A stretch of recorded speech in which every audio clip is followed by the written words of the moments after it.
But this style of dancing that you'll see goes back at least into the 1500s.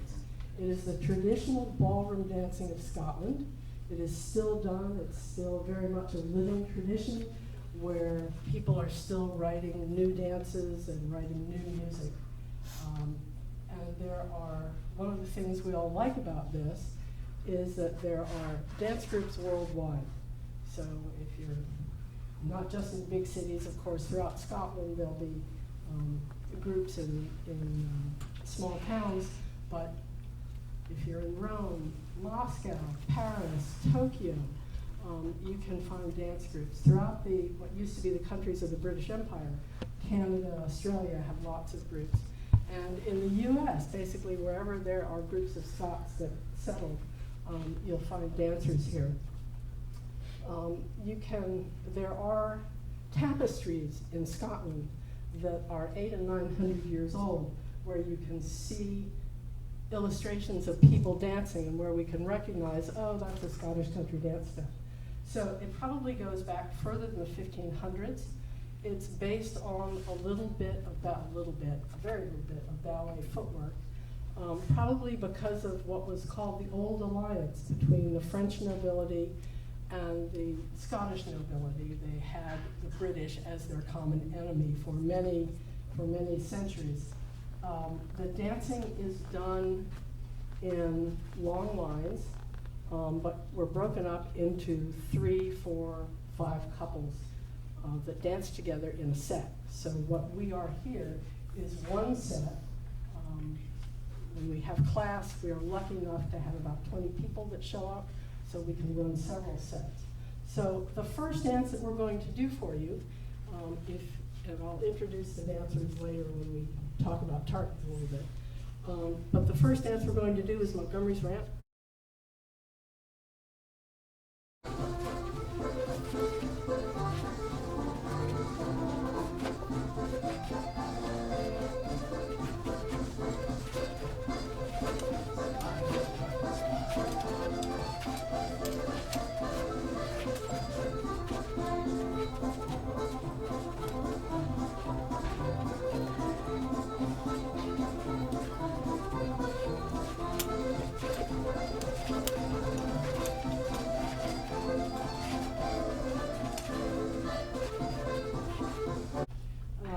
They publish annually a book of new dances that they have approved of, and they also publish old dances. They've for years gone into people's attics, talked to all their friends, gone through trunks in the great houses in Scotland, and collected dances that were written down. And most of the written dances that are old date from about the earliest ones are from about the 1620s. We have enough dancers here so that we can partner up men and women, but if you come to class, you'll see it's very common for women to dance together. If there are more men, it's common for men to dance together. After World War I, the male population of many of the Scottish towns was decimated, so it became common for women to dance together. So if you are interested in this type of dancing, you don't need to bring a couple, you just need to bring yourself. We tend to change partners after each dance. So let's set up for Petronella, which is the next dance. This is dance number 1 from book number 1. So it's an old dance. Dates back to, hold on, now I need to check my notes, 1827.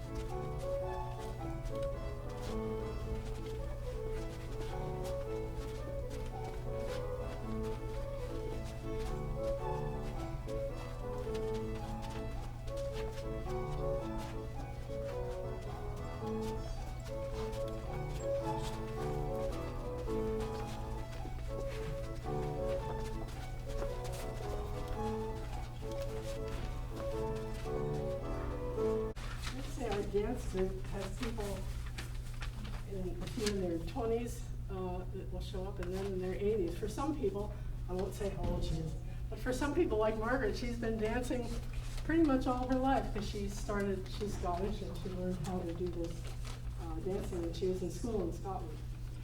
Just so you know, we meet on Tuesdays at the Grange at 7:30. We'll be starting up a new class in the fall.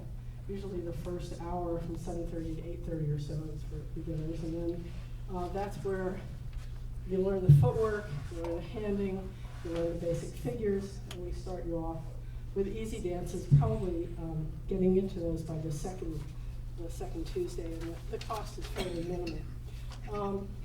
The next dance that we'd like to do for you is an audience participation dance. It's an sort of around the room dance. It's a mixer. You'll change partners after each dance. So if any of you if you can walk, it doesn't involve any fancy footwork other than walking. So if you can walk, you can do this.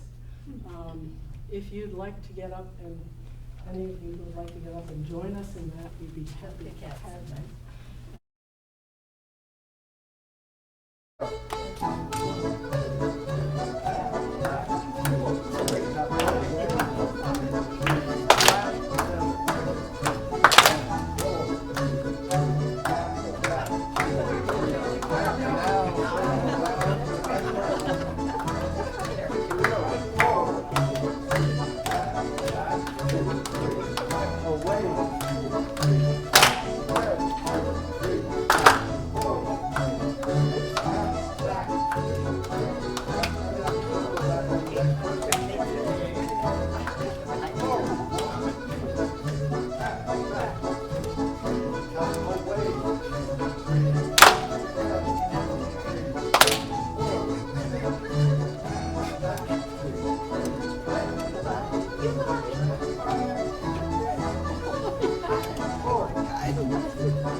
The next dance we're going to do is called Chantreu's Welligan, which means Willie's old trousers. And after the Battle of Culloden, which was the last attempt by the Scots to put James the Stewart back on the throne of England, which failed royally, they tried to get Bonnie Prince Charlie was the one who was fomenting the activity. The Battle of Culloden was a horrible rout for the Scots. The British won that handily. But after that, that was 1746, and after that, they instituted the Highland clearances, right, where they pulled people from the Highland clans off of their land, sent them where? To America, to Australia, which is why we have so many Scots in America, or part of the reason why we have them. And they banned the wearing of kilts and tartans for about the next 35 years. So some people will say, oh, this is a dance that celebrates Scots' ability to wear tartans, And kilts, we're not so sure about that because this predates the end of the band by a few years. So it dates back to 1771, but it's a strathspey, so it uses a slightly different footwork that was developed in the Spey Valley of Scotland, which is why it's called strathspey step or strathspey step. It's a step that's peculiar to Scottish country dancing. As far as we know, it's not used in any other sort of dancing. So if we're alive and kicking, let's set up for Chantreuse Welcome. According to the picture, that's what it means.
Briefly about the kilt they're wearing, what clan it refers to. People who are Scottish often are interested in their clan history, where they came from. The tartans really were codified in Victorian England.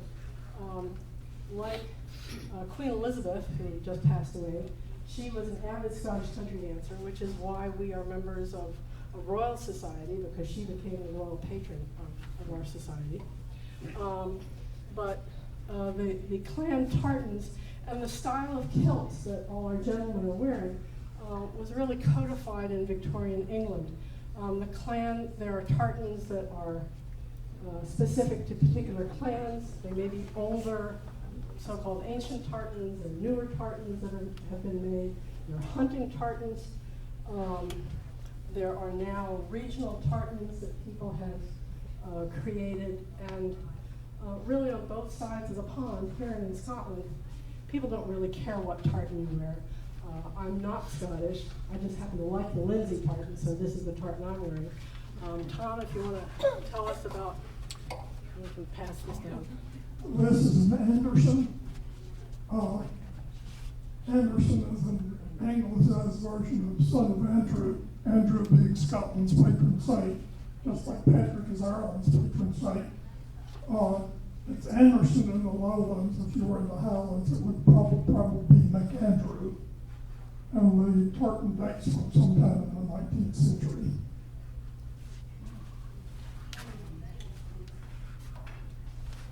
Craig, do you want to say it for both of you? This is the Gordon tartan, and the pattern is Gordon modern, which means it's a little bit darker colors than the traditional Gordon tartan. Yeah. And I'm not associated with the Gordon clan. I just like the tartan and I like the color. I'll wear it. But my wife is wearing the sash that matches the Gordon modern tartan. Which is typical of the wife, if they're not Scottish, which I'm not.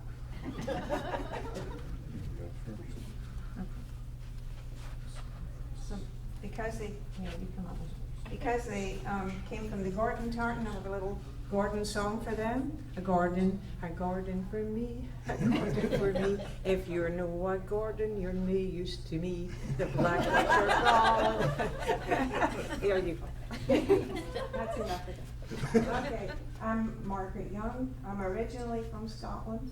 I was born in a little village called Comrie in Perthshire, and then I grew up in the city of Glasgow from the age of 4.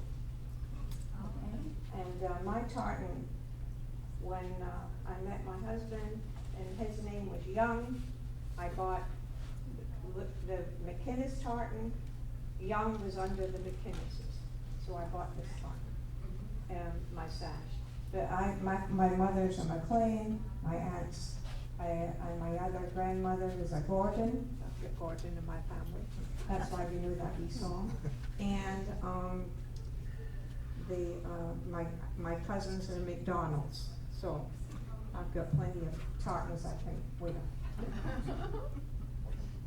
Hello, I'm Francis Young, and this tartan is hunting Stewart. When they went out hunting, they tended to wear green because it camouflaged that way. You've probably heard of Royal Stewart, that will be deep red. And my kilt was made in Scotland. We had to give her sister my measurements, and they made it over there, and we hoped it fit when we were over there, and it did. When I first, I have to just tell you though, when I first said the measurements, they said, I don't think there's only 4 inches between his waist and his knees. I don't know what happened. They said back and said, I don't think so. The Youngs were around the borders between England and Scotland, and they were noted for being cow thieves.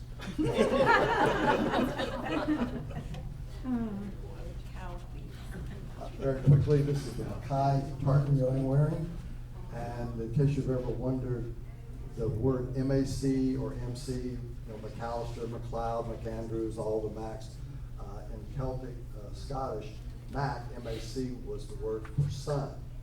So it was always, there's Andrew, and then his son was Mac Andrew, and then it's continued on. Hi, I'm half Scottish on my mother's side.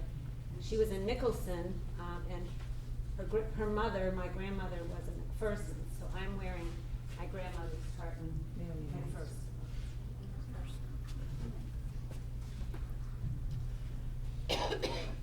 I'm Catherine. Catherine Holt, but Holt is a German name. But my maiden name was McConnell. This is McDonald tartan. And McDonald were the 2 big clans were the McDonalds, who were not friends with the British, and the Campbells. And anyway, it was a really big clan, and there were a lot of people, but they were on the losing side of that big battle that Esther talked about, the Battle of the Fox. So there are many versions of it, but this is the most common one, McDonald.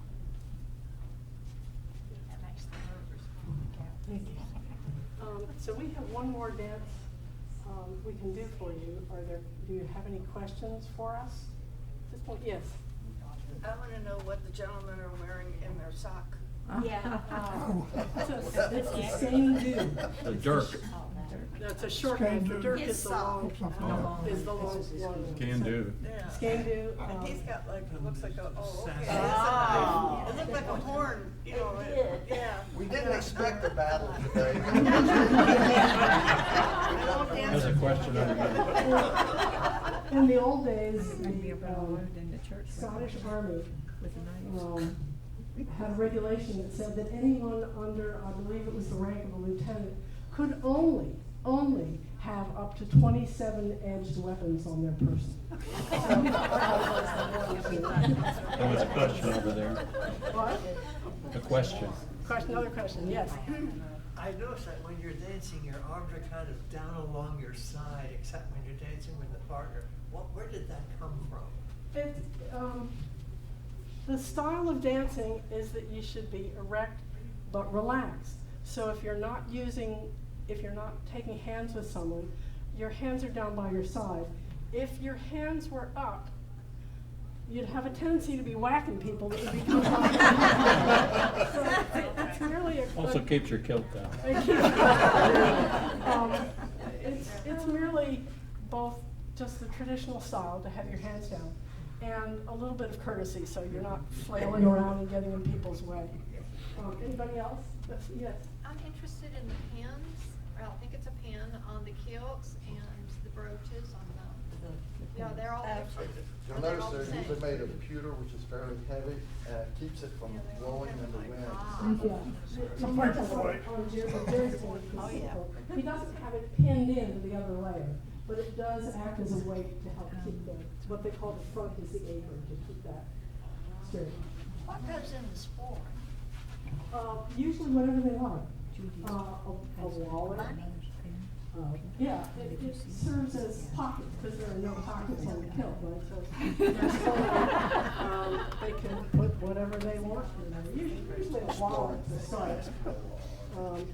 Okay, any other questions while we're here? If not, we'll do one more dance for you. We're gonna drop the rest. So this is DEIL Among the Tailors. Oh, we're going to drop them.